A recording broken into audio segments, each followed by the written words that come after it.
El sonido del silencio. El poder de la palabra. Lo divino y lo humano se dan la mano en Confidencias en el Camarote. Un programa dirigido y presentado por Ángel Oliveros.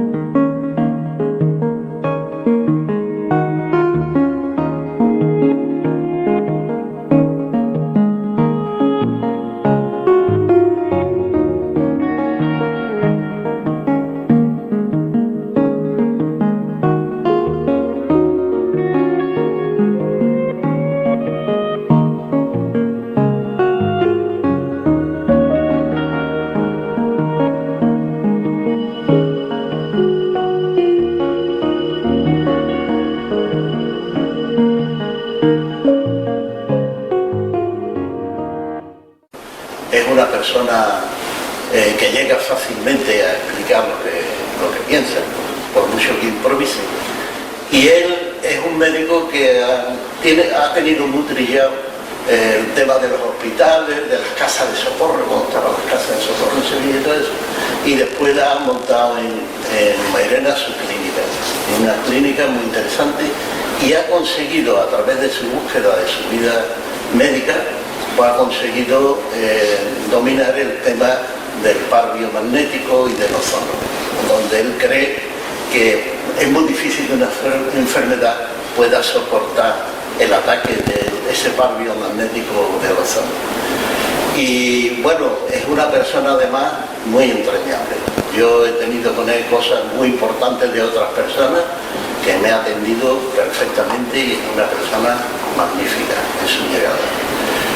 Hoy él quiere que la entrevista toque un tema que es provocador y pudiéramos decir que es contundente. La salud está en tus manos. Lógicamente no hemos hablado de cómo ni cuándo ni tal vamos a llegar a esas conclusiones, pero seguro que llegamos a las conclusiones. Pero todo eso va a ser dentro de un momentito.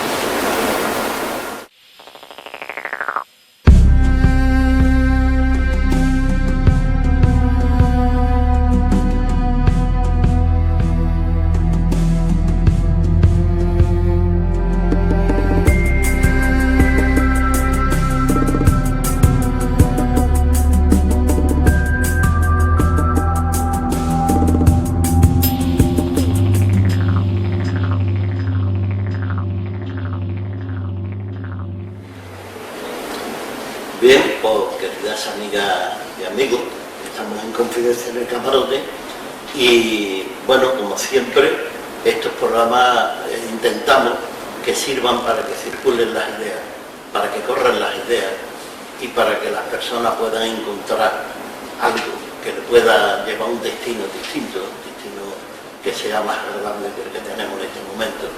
Y ahí llegaremos si somos capaces de encontrar ideas y cosas que nos hagan cambiar en nuestra vida.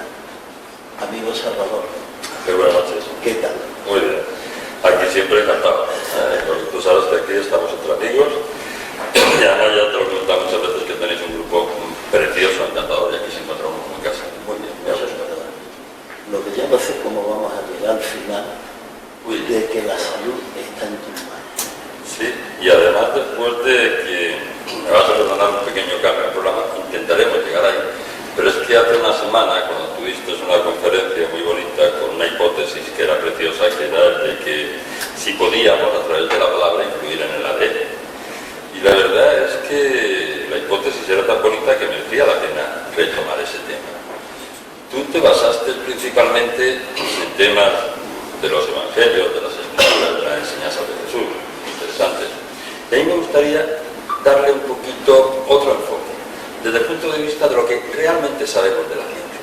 ¿Qué sabemos de ese ADN, de dónde venimos, de si podemos influenciar en él? ¿Qué es? Y vamos a hacer algunas regresiones interesantes que nos puedan divertir ahora durante este ratito que vamos a echar con nosotros.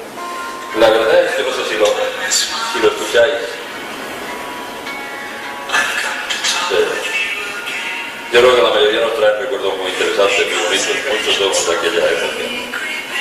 1964. A España llega un poquito más tarde esto de los sonidos del silencio, el sonido de Garfunkel, pero un poco representa el comienzo del movimiento hippie. Y nos da a todos por pintarnos florecitos en los pantalones vaqueros, sacar de flecos, irnos al campo a hacer picnics y tomar bocadillos con hormigas y mucho más.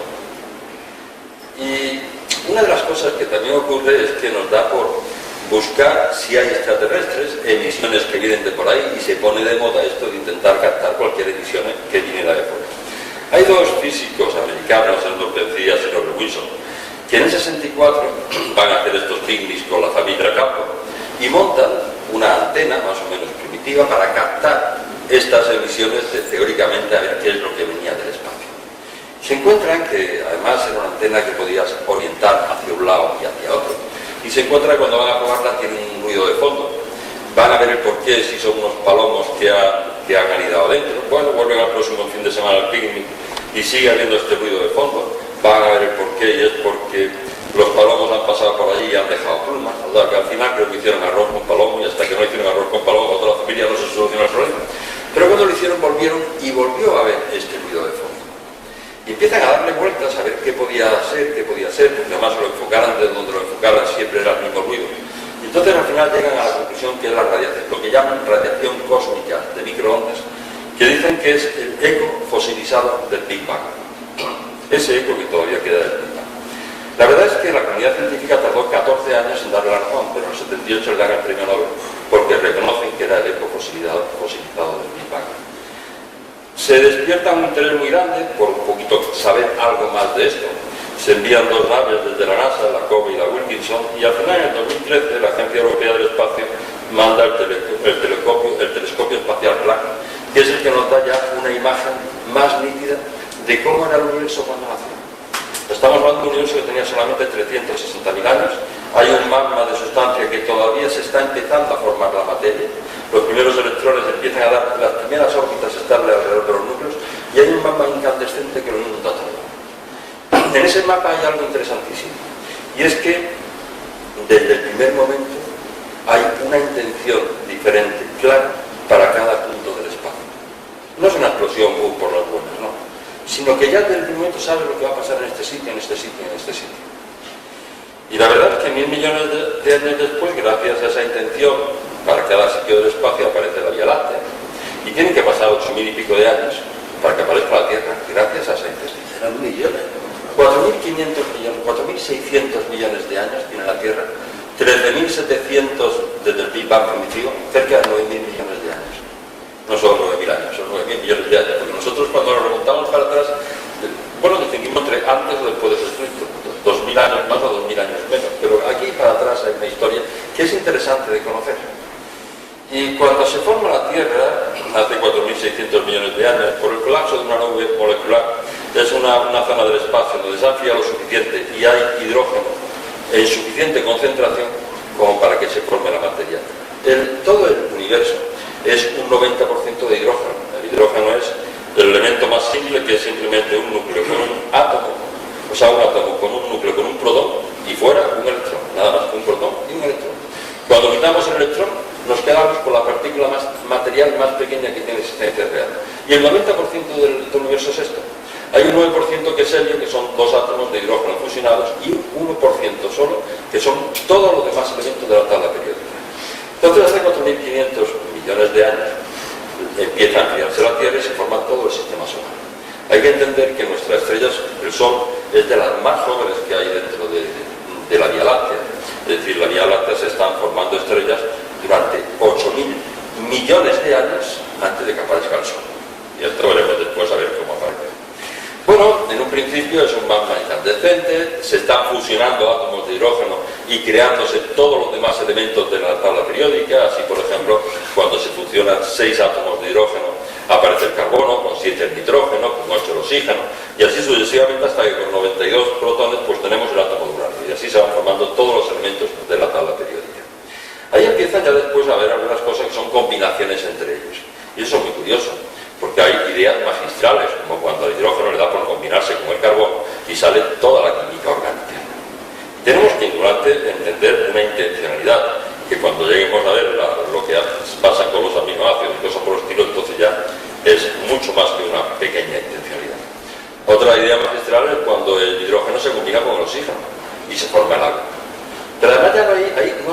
tener una intencionalidad, sino hay una inteligencia.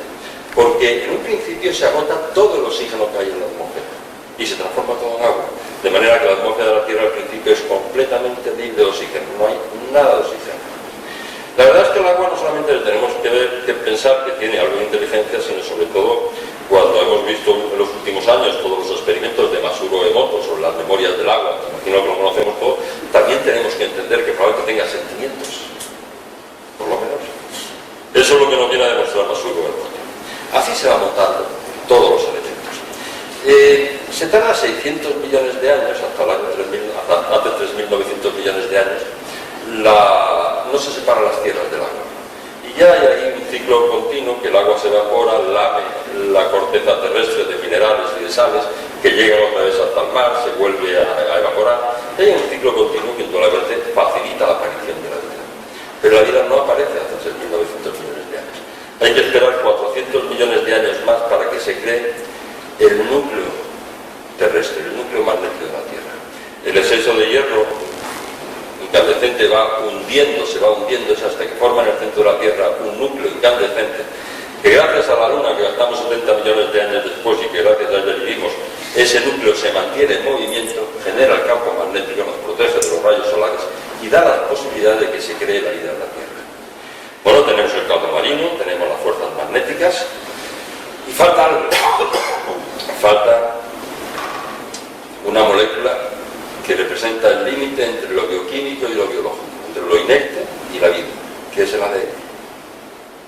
Y es una molécula muy especial, es una molécula en donde no hay antecedentes en todos los complejos químicos que se van produciendo. Uno entiende que a medida que se van formando hay siempre cosas que se le van acercando hasta más que su no.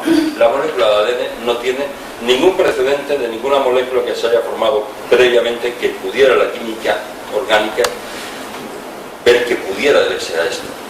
La verdad es que es una molécula muy importante, es una molécula que casi podríamos llamarle la molécula divina. Yo me atrevería a llamarla como tal, porque en principio se le ha comparado con una escalera de caracol, en la que en cada peldaño hay dos bases nitrogenadas con un azúcar y con un grupo fosfato. Son 3 moléculas unidas en cada parte, nada más 4 tipos diferentes, y eso es cada peldaño de la escalera de caracol. Cuando hay varios peldaños que ya tienen la característica de poder dar instrucciones para crear una proteína o cualquier otra molécula específica, eso es un gen, ya tiene información, ya son varios peldaños constituidos. Y la verdad es que ahora tenemos un problema enorme con este ADN, porque en junio del 2000, Bill Clinton y Blair, el inglés, anuncian que ya el proyecto ENCODE había descifrado el ADN, que ya sabíamos todo del ADN, que eran 30.000 genes y que ya podíamos descifrar para qué servía cada uno. Esto es una pena porque es verdad que nos cuentan lo que quieren, ellos tampoco lo saben, es lo que a ellos, sus asesores o las personas que tienen interés le dicen que tienen que contar, ¿no?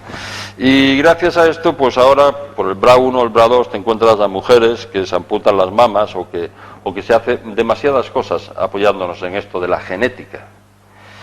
Y realmente uno tiene muchas dudas de que sepamos tanto de este ADN y de estos genes. Es muy complicado porque la verdad es que sí es verdad que son 30.000 genes.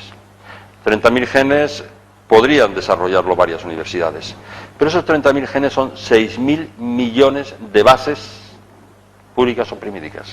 Y estos 6.000 millones, cada una, con una base nitrogenada, un azúcar y un grupo fosfato, y cualquiera de sus átomos de estos podría cambiar el significado de todo.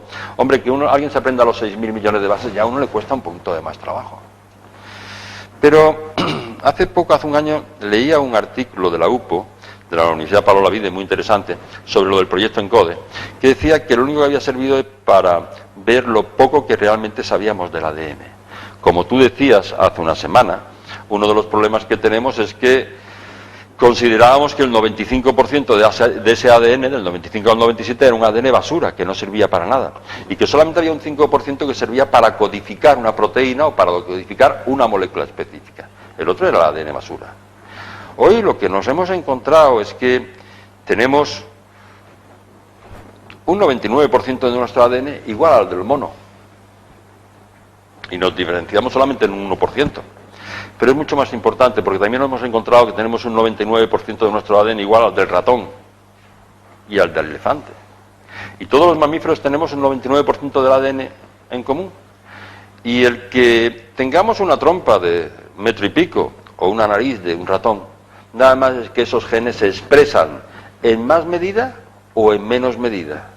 Pero no sabemos por qué se expresan en más medida o en menos medida. Se piensa, y hoy día se sabe, que ese ADN basura condiciona completamente el que un gen se exprese o se tenga más dormido, por decirlo de alguna manera. Se entiende, hace poco le dieron el premio Nobel, hace unos años, a unos físicos muy interesantes que descubrieron que ya los genes no eran solamente una serie de peldaños que tenían que estar lineales, sino que espacialmente se influían, el que estuvieran más cercanos o menos cercanos, esa hebra totalmente plegada, ese ovillo totalmente enmarañado que son los cromosomas y que son las fibras de ADN. Es decir, realmente hay muchísimas cosas que no sabemos del ADN, muchísimas cosas. Y además hay una persona, Peter Linhart, que en el 2015 le dan el premio Nobel también por hallar algo muy interesante, y es que hasta entonces se consideraba que la molécula de ADN era algo muy estable, muy fijo, muy perdurable en el tiempo, y que gracias a esto había aparecido la vida. Pero lo que comprobó este hombre, y le dieron el premio Nobel por describir todo el sistema enzimático de reparación del ADN, lo que comprobó es que el ADN tiene mutaciones, miles de mutaciones diarias, y de equivocaciones en la réplica, en la reproducción de las bases. Y hay un sistema enzimático que se dedica a encortar estas bases, separar la que está errónea y poner una que es correcta. Cuando nos hablan de todas estas alteraciones que teóricamente están en el ADN para explicarnos el cáncer y para explicarnos muchas mutaciones y cosas por el estilo, no estamos hablando de un error del ADN, estamos hablando de un error de ese sistema enzimático que hay de reparación del ADN, ese que se llama ADN polimerasa, y que son muchas enzimas, no solamente una sola. La verdad es que el problema es que este sistema, que en principio describe Pedro Linhart, escinde todas las bases que no son correctas, pero hay muchas mutaciones que va permitiendo. Ahora vamos a ver que la evolución, a partir de entonces de la vida, ha requerido una plasticidad del ADN y una cantidad de mutaciones impresionantes. Y ese sistema enzimático ha ido permitiendo esas mutaciones. Y sin embargo los caminos erróneos amputaba y ponía uno correcto. Tenemos que entender que hay también una inteligencia dentro de ese sistema reparador del ADN. A mí no me gusta, termino ya, a mí no me gusta hablar del ADN como una escalera de caracol, me gusta hablar como un muelle. Y después vamos a explicar esto del muelle. Muy bien. Vamos a hacer un pequeño paréntesis, pero volvemos enseguida. Bien, queridas amigas y amigos, estamos de nuevo en Confidencia en el Camarote y estamos con nuestro querido amigo el doctor Salvador Gutiérrez. Salvador, estamos en una clase de física. No, estamos en una clase de que es precioso ver la evolución y analizar muchas cosas de las que nos han ocurrido. Somos producto de eso. Algo que tenemos que tener claro, y seguimos con el tema porque ahora no tengo qué materia tenemos que tener claro, es que somos el producto de toda esta evolución. Desde esa vida que se produce con las primeras bacterias hace 3.500 millones de años y que durante 2.000 millones de años la Tierra es solamente de las bacterias, aprenden a vivir en todas las condiciones posibles, en todos los sitios posibles. Hoy día se calcula que hay 40 millones de bacterias en un gramo de tierra, 1 millón en 1 mililitro de agua. Se considera que el peso de las bacterias que hay en la Tierra es mayor que toda la flora, toda la vegetación que existe en el planeta. Y esos son 2.000 millones de años. Y las bacterias van evolucionando a base de mutaciones. A base de mutaciones van adaptándose a vivir en esto, a vivir en esto y a vivir en esto. Hay muchas vías evolutivas que no son positivas, simplemente no van a más, fracasan. Hay muchas pruebas de los fósiles de Diocaria y tal, pues han encontrado, formas pluricelulares hechas con bacterias, con células procariotas, sin núcleo, pero fueron formas evolutivas que no crecieron, no fueron a más de la evolución, solamente han ido a más las cosas pues que han ido funcionando mejor. Y a partir de ahí tenemos una plasticidad del ADN bestial para adaptarse a todo lo que nos ha venido.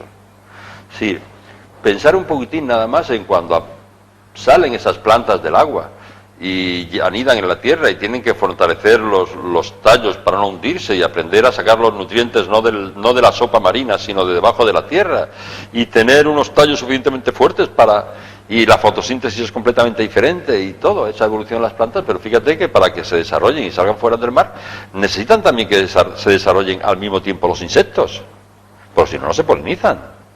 Es decir, la evolución, o esos primeros seres anfibios que son arrojados del mar a la arena y que mueren todos desecados si no son porque venga la próxima ola y los recoja, y el estrés de estos animales hasta que llegan a crear pieles suficientemente fuertes, resistentes, pulmones, estamos hablando de millones de años y yo no sé cuántos trillones de muertes a nivel evolutivo. La evolución ha sido algo muy traumático y todas las vías que no han sido positivas han desaparecido.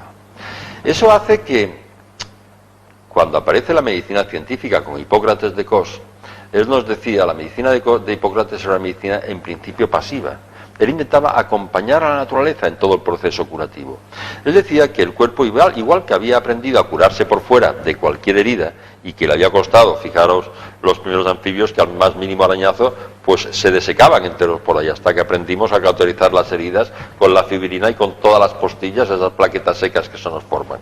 Pues igual que el cuerpo ha aprendido a curarse por fuera, también ha aprendido a curarse por dentro. Y lo único que se preocupaban es de tener al paciente pues bien atendido, calentito, bien alimentado, bien cuidado, con cariño, bien a gusto. Y la bebida hipocrática, que era vino caliente, miel y después otras especies, pues un poquito de vino caliente que te dejaba en un estado así de sopor, un poquito de esto que hemos hablado siempre de estado parasimpático, y un poquito de miel que te diera un poco de la energía que te falta para la enfermedad. Y deja que la naturaleza progrese y que ayude al cuerpo a curarse. ¿Me entiendes? La verdad es que la plasticidad del ADN ha sido bestial en estos 3.500 millones de años de evolución. Y si hablamos, por ejemplo, del hongo de la levadura de la cerveza, nosotros tenemos 30.000 genes, él tiene 6.400 nada más. Pero de esos 6.400, 3.000 los seguimos teniendo nosotros, porque somos fruto de la evolución de todo esto. Dicen que si pasáramos la vida en la Tierra un día de 24 horas, el hombre habría llegado 1,7 segundos antes de la medianoche. Y cuando hablamos de dónde venimos, nos remontamos a un poquito antes de Cristo, después de Cristo, o si hace 10.000 o 15.000 años, ahí en el desierto de Tassili, en Argelia, vinieron extraterrestres y se mezclaron o no con la especie humana. Venimos de mucho más atrás. En la Tierra ha podido haber, fijaros en 4.500 millones de años, la de gente que ha podido pasar por aquí y las de cosas que han podido pasar. Estamos recién llegados y somos producto de todo esto. Pero también somos la cúspide evolutiva de todo eso. Somos la cúspide evolutiva de todo eso. Y claro que la curación está en nosotros. Y sobre todo la prevención.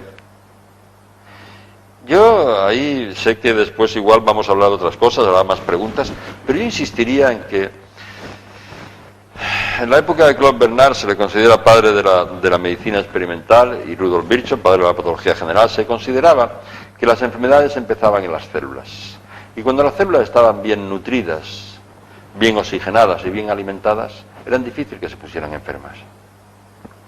Y cuando las células están mal nutridas y mal oxigenadas y mal alimentadas, pues tienden a ponerse enfermas. Esto está condicionado indudablemente por dos sistemas, simpático y parasimpático, pero también por nuestro ADN. Y antes te comentaba que me gustaría simular el ADN como un muelle. Se ha comprobado que cuando uno tiene emociones positivas de amor, de agradecimiento, de alegría, ese muelle está estirado. Y sin embargo, cuando uno tiene emociones las contrarias, de odio, de miedo, de inseguridad, de lo que sea, ese muelle está contraída. Y hay muchos focos que están anulados y están cerrados. Y eso nos explica por qué, después de noticias o experiencias muy traumáticas en el aspecto negativo, uno se queda tan hecho polvo y tan destruido y tan apagado. Y sin embargo, lo que es interesante es que cuando esa persona vuelve a experimentar sentimientos de amor, de agradecimiento, de alegría, vuelven a despertar todos esos genes que se habían quedado un poquito obliterados por esto. Es lo que también se conoce un poquito también como la epigenética, que no solamente nos contacta con generaciones anteriores, sino también que nos hace que seamos un poquito responsables de las generaciones venideras. Es decir, la epigenética es, bueno, se ha comprobado, por ejemplo, en los descendientes de estos judíos que tuvieron esa terrible experiencia de los campos de concentración, cómo nietos y bisnietos de ellos siguen teniendo esa traumática experiencia dentro de ellos y tienen que ser tratados por ese estrés. Lo pasamos a nuestros... ese es nuestro ADN. Pero sabemos poquísimo del ADN. ¿Por qué se expresa? ¿Por qué no se expresa? Sabemos que reacciona a los sentimientos.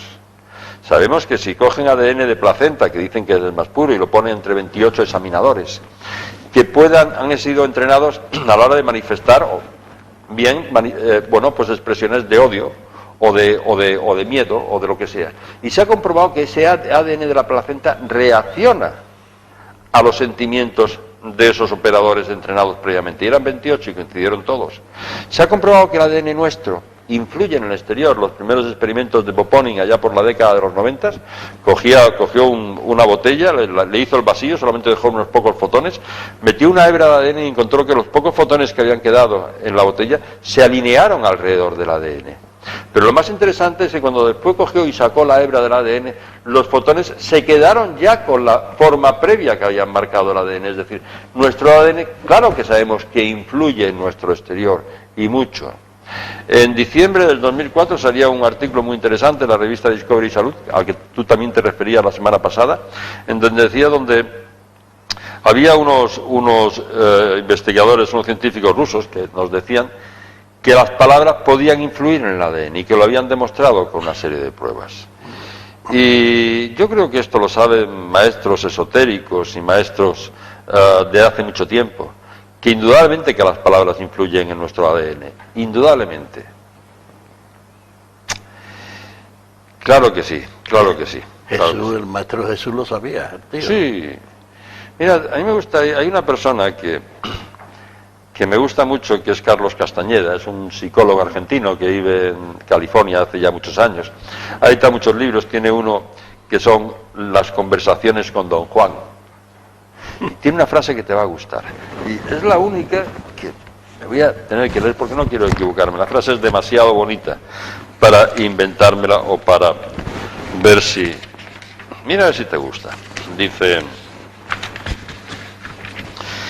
En el universo hay una fuerza inconmensurable e indescriptible que todos aquellos que beben de la fuente llaman la intención. Y absolutamente todo lo que existe en el cosmos está enlazado con la intención por un vínculo. Los chamanes no solo están preocupados por el entendimiento y la explicación de este vínculo, sino especialmente por limpiarlo de los efectos paralizantes traídos por todas las preocupaciones de vivir en niveles ordinarios de conciencia. Es decir, yo realmente creo que podemos influir en nuestro ADN enormemente, porque hay una gotita de divinidad, y porque ese ADN no es humano, no es humano. Había tres teorías para explicarlo. La teoría de la biogénesis, ya Aristóteles en el siglo III a.C. nos decía que la materia viva podría aparecer a partir de productos inertes. Esto se ha comprobado que es falso. Stanley Miller en el 53, un estudiante de química, reproduce en un terral todas las condiciones iniciales de la Tierra y solamente consiguió algunos pequeños aminoácidos. No vamos a llegar a crear moléculas del ADN ni soñando, y sobre todo de la complejidad de los humanos. Después hay otra teoría, que la de la panspermia, que quiere decir que la vida viene del espacio, viene del exterior. Sí, probablemente sea cierto. Es decir, si pensamos que la Vía Láctea tiene 8 o 9 mil millones de años más que nosotros, que existen más de 100 millones de planetas solo en la Vía Láctea que tienen condiciones para albergar vida, y que se calcula que existen más o menos unos 2 billones de galaxias, pues sería un poquito presuntuoso por nuestra parte pensar que somos únicos. Aquí hay 8.000 millones de años en que se han estado creando soles y planetas, y hay que pensar que en algunos de ellos habrá vida. Y además ha habido ya por lo menos 2 veces en que se han encontrado en meteoritos de la NASA bacterias del espacio, y además esas bacterias tienen nuestro mismo ADN, que es el mismo ADN de las primeras bacterias, que es el mismo ADN de las plantas, que es el mismo ADN de los dinosaurios, que estamos todos hechos por el mismo ADN. Es verdad que nosotros hay una intervención que es diferente, pero realmente ya digo que tenemos un 99% de los genes iguales al mono y sin embargo nos diferenciamos, pero todavía no se ha encontrado el gen responsable del lenguaje o de que andemos de pie. Es decir, sabemos que lo diferenciamos, pero a nivel científico todavía de ADN muy claro no lo tenemos por qué. Está claro que tenemos todos el 99,99% del ADN igual y somos únicos y diferentes gracias al 0,01%. Sería muy interesante ver si el problema es que funcionemos individualmente y no colectivamente con un 99,99% de nuestro ADN en común. Podría ser muy curioso hablar de lo que en principio pudiera ser posible conseguir a nivel grupal. Es decir, el ADN es una molécula tremendamente importante, que claro que influimos en ella enormemente, influimos enormemente en nuestra salud, y que no sabemos nada, por mucho que ahora nos digan que todas las enfermedades son genéticas y que ya no las van a arreglar todas, intentando enmendar a la naturaleza o a Dios, porque la verdad es que no sé si el ADN viene de Dios o de la naturaleza. Me gusta hablar de ella como molécula divina. Una de las cosas que se ha comprobado es que ni en billones de años a nivel accidental se podría haber creado el ADN. No hubiera sido posible. Entonces, tanto si viene del espacio como si tenemos que entender la mano del creador, no podemos explicar de otra forma. Me da igual si viene del espacio y quién lo creó en el otro espacio. Es verdad que hace 10, 15.000 años, más bien 14 o 15.000 años, hubo una colonización de fuera y que eso nos explicaría mucho de los fenómenos de las construcciones de las pirámides y de muchas otras historias. Pero también podría explicarlo que en alguna época de la historia el hombre hubiera aprendido a trabajar como grupo, como especie, y no de manera individual. El ADN es una cosa que lo bonito podría ser tener toda la tarde, tomarnos un té y seguir hablando de ADN. Eso... Prefiero dejarte que me plantees alguna duda, alguna pregunta, porque el tema es demasiado amplio. No va a haber pregunta ninguna, porque tenemos que hacer el paréntesis reglamentario para que las emisoras de radio puedan hacer su propaganda. Pero es muy interesante lo que has planteado. Después lo veremos. Bien, pues volvemos enseguida.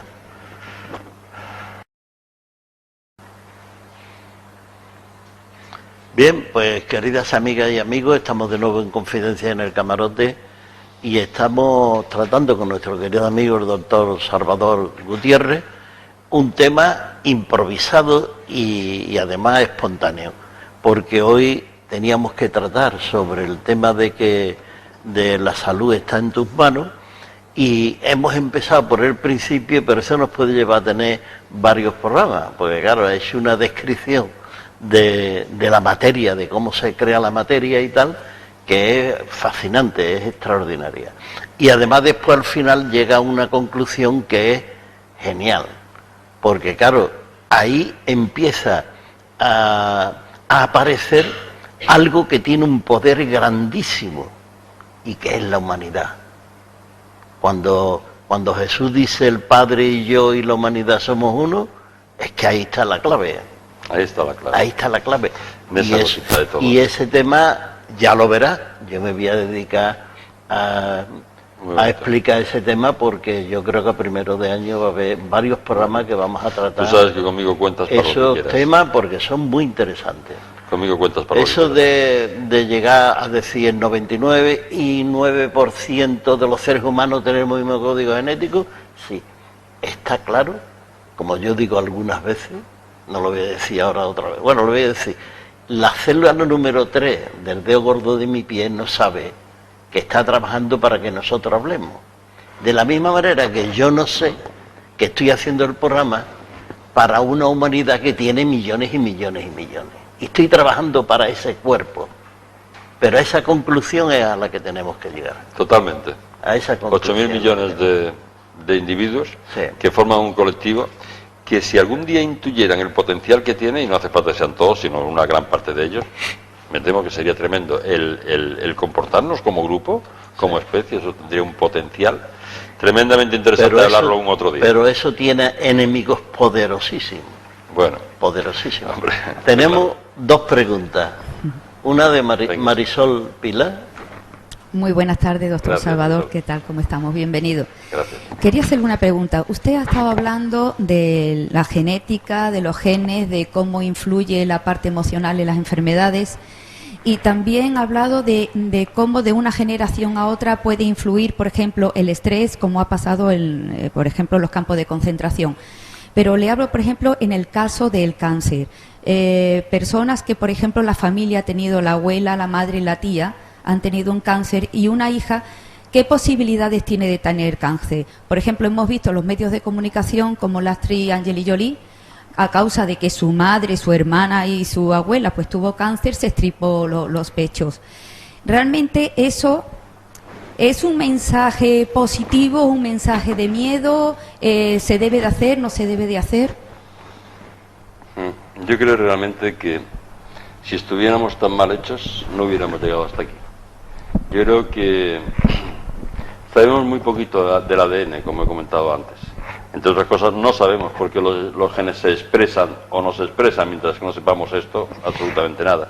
Pero está claro que el ADN es capaz de albergar sentimientos, y que se contrae y que se relaja, y que los experimentos que se han hecho con el ADN son impresionantes, porque se ha visto que esta compresión y esta relajación se produce el ADN también cuando se separa de ti. Es decir, cuando sacas saliva y lo llevas a una habitación aparte del Ejército de Estados Unidos, y el doctor Buster comprobó que esas contracciones y dilataciones en el ADN se producían también en esa muestra de saliva que tenías en la habitación que estaba al lado. Pero después se la llevaron a 8 kilómetros, y también se producían las mismas variaciones en ese ADN que cuando se producen dentro de ti. Pero además nos encontramos con que hay pacientes que le hacen trasplantes, y esto ya es, en fin, es conocido, en fin, es obvio, que a lo mejor no les gustaba para nada el marisco, y de buenas a primeras le hacen el trasplante y ahora se vuelven locos por el marisco. Y era el gusto que tenías la persona que lo había trasplantado. Es decir, del ADN no sabemos nada, pero nada. Y este artículo de la UPO me encantó, porque me decían no solamente que ese 95% de ADN basura regulaba la expresión o no expresión de ese 5% de ADN codificante, sino que además lo regulaba, pero no sabía por qué, ni cómo. Y no solamente eran genes que espacialmente se influían, entonces del ADN no sabemos nada. Y yo creo que todavía pensar que haya tantas enfermedades genéticas como nos dicen, me cuesta mucho trabajo creerlas. Porque no podemos estar peor hechos que las cabras o los caballos, ¿no? Somos un producto más evolucionado que ellos. Entonces yo no creo mucho en esas... Claro que hay enfermedades genéticas, pero son una minoría en comparación a las que nos quieren vender. Claro que hemos hablado un poquito del ADN, de lo compleja que es esa molécula, de millones de años que le ha costado decidirse por cualquier mutación, y la de cantidad de caminos erróneos que no han progresado evolutivamente porque no eran positivos. Y ahora queremos enmendarle la plana a la naturaleza, a Dios, a no sé quién, con los transgénicos, con inventarnos que estamos muy mal hechos y hay muchos defectos de fabricación. No hay tantos. Lo de amputación de las mamas por umbra 1, umbra 2, a mí me parece una animalada impresionante. Una animalada impresionante. Pero ¿sabes qué? Ya estamos acostumbrados, ya sabemos que en este mundo nos manejan a todos siempre por el miedo. El miedo a todo. Al cáncer, a Hacienda o lo que sea. Y siempre comento que el secreto está, nos lo dieron ya Obris y Asteri en sus libros, cuando decía el jefe allí sobre el escudo que miedo a que las estrellas se nos caigan en la cabeza. Y punto. Solo. Sí. Miedo a nada. Nos manejan con el miedo.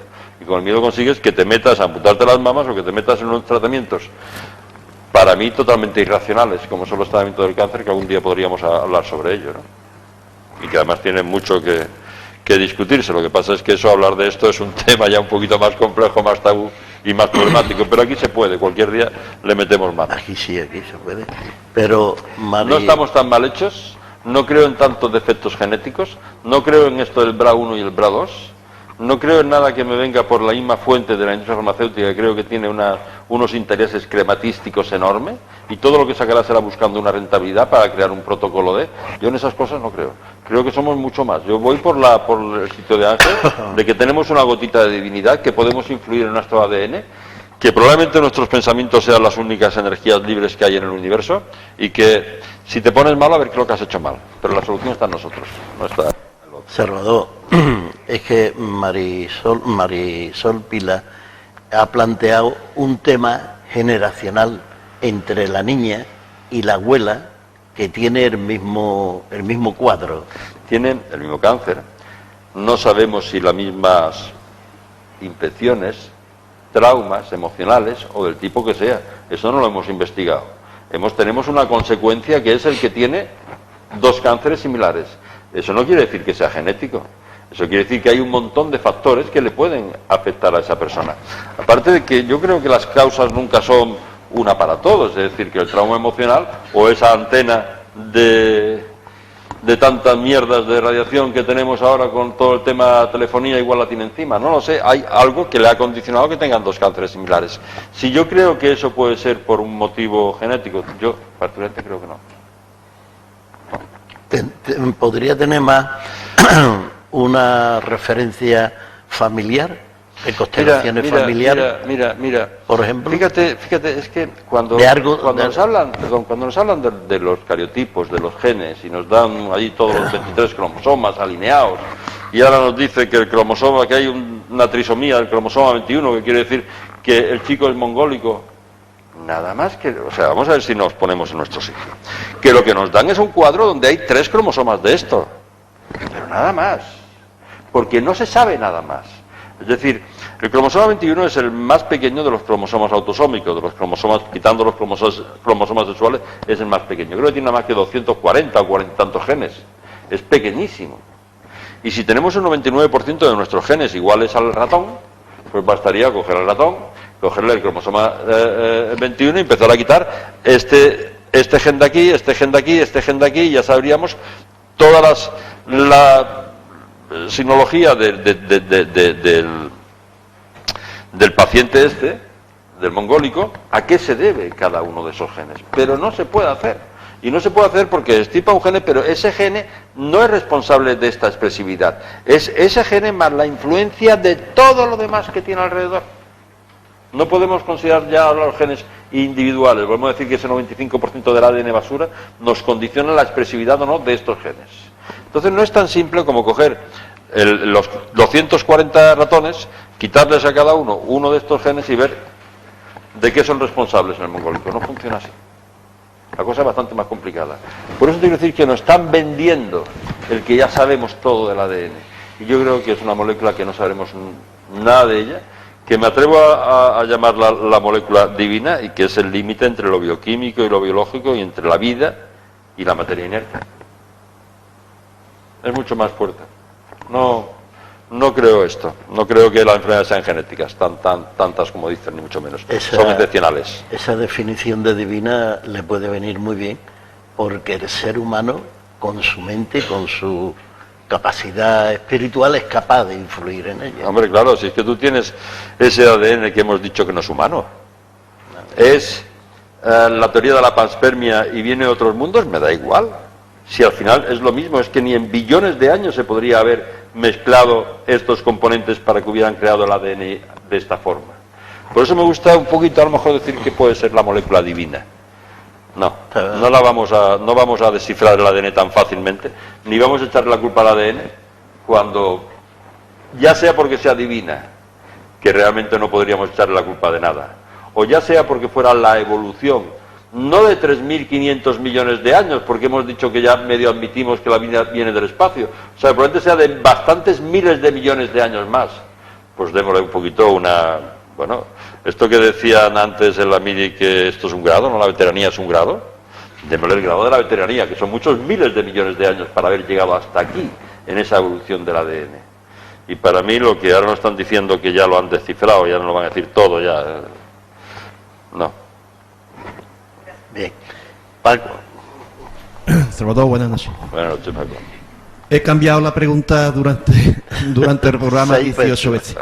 6 veces la he cambiado. Porque indudablemente has dado una lección magistral sobre el origen de la vida, y realmente pues cuesta un poco trabajo de seguirte, ¿no? Si no está uno más o menos lucho en esto.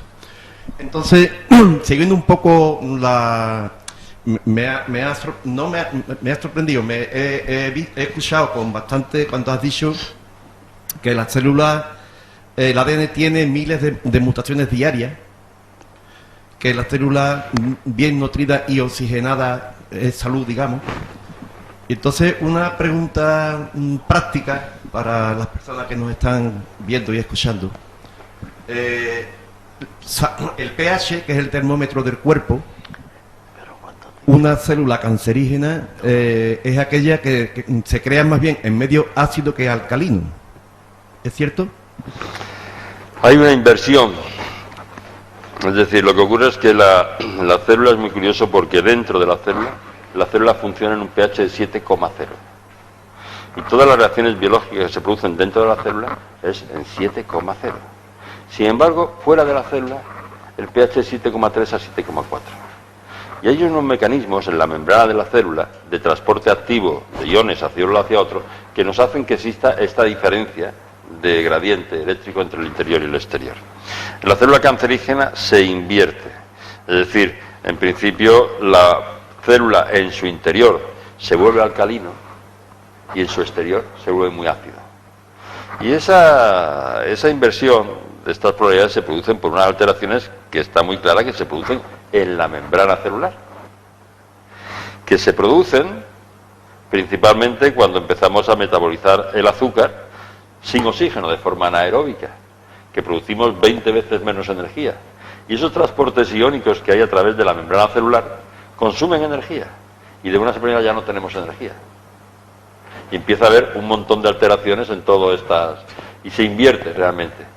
Entonces, es verdad que el cáncer se produce siempre en cuerpos muy ácidos, pero el interior de la célula se vuelve muy alcalino y se dilata, porque la alcalosis siempre ensancha la materia. Y al dilatarse esa membrana, se producen muchas alteraciones. Entonces, al final, sí, si no hay un cuerpo ácido, no hay cáncer. Los veganos no saben lo que es el cáncer. Gente que se alimenta de verduras y de frutas crudas. Y yo siempre digo, que es lo que más hemos adulterado en los últimos años, el tema de la nutrición, porque antes de que se descubriera el butano y la nevera, ¿cómo se llamaba en aquella época? ¿Odessa? ¿Era la nevera Odessa? Odessa era algo así, ¿no? No me acuerdo. Que las cambiamos las de hielo y ya salieron unas que se enchufaban. Pero antes de tener estas cosas, ¿cómo sería la alimentación del ser humano? Saldría por la vida a buscarse pues, el alimento, cazando, pescando, recolectando, haciendo lo que sea. Y la comida se haría por la noche, que cenaría todo el pueblo, igual que en estos libros de Obelix y Asterix. Llegaría por la tarde, traían la comida, la dejarían allí y se pondrían a hacer cosas. Y durante el día uno no dejaba de comer, porque sabemos cómo es el campo. Y el campo, aquí hay unas fresas, allí hay unas frambuesas, allí hay unas moras, allí hay un azafaifo, allí hay un peral, allí hay un palmito, y allí hay un espárrago. El campo es el campo, y uno está todo el día. Pero el 70 al 80% de lo que tomábamos era crudo. Eran verduras y frutas crudas. Y el cuerpo era alcalino. Y tenía muy pocos problemas. Y quizás lo que ha pasado en los últimos 50 años, fíjate que yo ayer le comentaba a mi mujer, digo, hay que ver que es que hay una edad en la que hincas la cabeza, te pones a trabajar y cuando la levantas dices, ¿qué ha pasado? Sí, yo cuando la hinqué recuerdo cómo venían los bueyes con las sandías trayéndola desde el campo que estaba a 20 o 30 kilómetros porque los bueyes no daban para más y no podían andar más en un día. Y ahora algo así, el supermercado, y joder, pero esto ¿cómo ha pasado? Es que no te das ni cuenta, porque es poquito a poco. Pero la revolución que hemos tenido en 40 o 50 años a nivel de nutrición, no creo que haya habido nada mayor. Nada mayor. Y sí, tú llevas razón, que todas las enfermedades se producen en cuerpos ácidos. Ninguna en cuerpos alcalinos. Y que es complicado alcalinizar el cuerpo, ¿eh? Otra cosa es que te diagnostiquen lo que sea, pero vamos. En principio eso es cierto. Eso es cierto, Paco. Y es el secreto. Salvador, tenemos que terminar. Yo encantado. Estoy deseando tomarme una cerveza contigo y seguir hablando de estos temas, pero Sí, con una señor. cerveza por delante. Sí, señor. Pero yo te tengo que agradecer que hayas estado aquí con nosotros. Para mí siempre es un placer venir para acá. Siempre. Y además, Ángel, cada vez que quieras y para lo que además quieras. haber tratado un tema que yo la semana pasada lo traté desde otro ámbito, no del ámbito físico que tú lo has tratado, sino desde el ámbito espiritual, pudiéramos decir. Y yo creo que el ADN tiene mucho que hablar de aquí para adelante, porque yo recuerdo hace 12 años que la revista Año Cero publicó de una resolución de una facultad de un país bajo, de los Países Bajos, que decía que la palabra podía modificar el código genético. Es cierto. Y claro, y eso hace 12 años, pues ahora si tú entras en los rusos a ver cómo van, a ver cómo llevan lo del ADN, pues resulta que eso lo llevan normalmente. Oiga usted, la palabra modifica el código genético. El código genético que hay descubierto es el 3%. El 97% es basura o chatarra. Porque eso no tiene sentido ninguno, porque no puede existir nada que tenga sentido. No puede existir nada que no... Ahí hay un 97% que lo iremos descubriendo. Que a lo mejor está la información de quiénes somos, de dónde venimos, información cósmica, que está dentro de nosotros, oculto dentro de nosotros. Como hay otras cosas está ocultas dentro, pero a mí me gustaría terminar un poquito con el comienzo del Evangelio de San Juan, cuando decía aquello de, en principio era la palabra, y la palabra estaba con Dios, y Dios era la palabra. Claro que la palabra es mucho. Cuidémosla porque es la expresión de nuestra conciencia y nuestros pensamientos. Y claro que estamos todos convencidos que puede influir enormemente en el ADN. Ahí está eso. Bueno, pues queridas amigas y amigos, vamos a dar por terminado el programa de hoy. Quiero que sepáis que nosotros todos los años intentamos de hacer 4 programas cara al público. Este es el segundo, El tercero es el lunes que viene, y el otro siguiente, pues terminamos ya nuestra tarea de hacer los programas cara al público. Y que estos programas pues son gratis, lo hacemos voluntariamente, gente que ponemos lo que tenemos para que esto salga a la opinión pública. No hay ninguna presión de empresas, ni de conceptos, ni de nada. Aquí somos totalmente libres, hacemos lo que queremos. Y lo que queremos, fundamentalmente lo que yo quiero, que es buscar, y es darle a la gente oportunidad de que encuentren cosas. Y por eso está aquí Confidencia en el Camarote. Y tenemos personas como mi querido amigo Juan Prieto, que lleva 10 años haciendo programa con nosotros, pero que hasta la semana pasada no pudo venir a grabar. Eso es, vamos, en 10 años, haciendo 3 o 4 programas toda la semana, que él no pudiera venir, pues no vino. Pero además hay una cosa que quiero decirle aquí como enseñanza, ¿no? No vino y yo no le dije nada. Digo, Juanito, tú tranquilo, no tengas problemas, porque tiene un problema de trabajo, tú no tengas problemas. Porque yo pensaba que eso era de alguna manera una bendición. Ahí había algo. ¿Por qué no se hace el programa? Pues si buscamos, encontramos la solución. Y cuando yo estuve hablando de la tesis que yo iba a plantear y que estaba planteando ahí, me di cuenta inmediatamente por qué Juan no había venido a grabar el programa. Porque tenía que rectificar lo que estaba planteando, que aparecía demasiado profundo, demasiado duro, para que lo pudieran entender la gente en la radio o en la televisión y no te la paguen, ¿no? Entonces, todo sucede por algo. Todo sucede por alguna razón. Bueno, y os agradecemos muchísimo vuestra asistencia y deciros que aquí estamos todos los lunes disponibles para que ustedes vengan cuando quieran, Hasta entonces nos despedimos si Dios quiere. Gracias.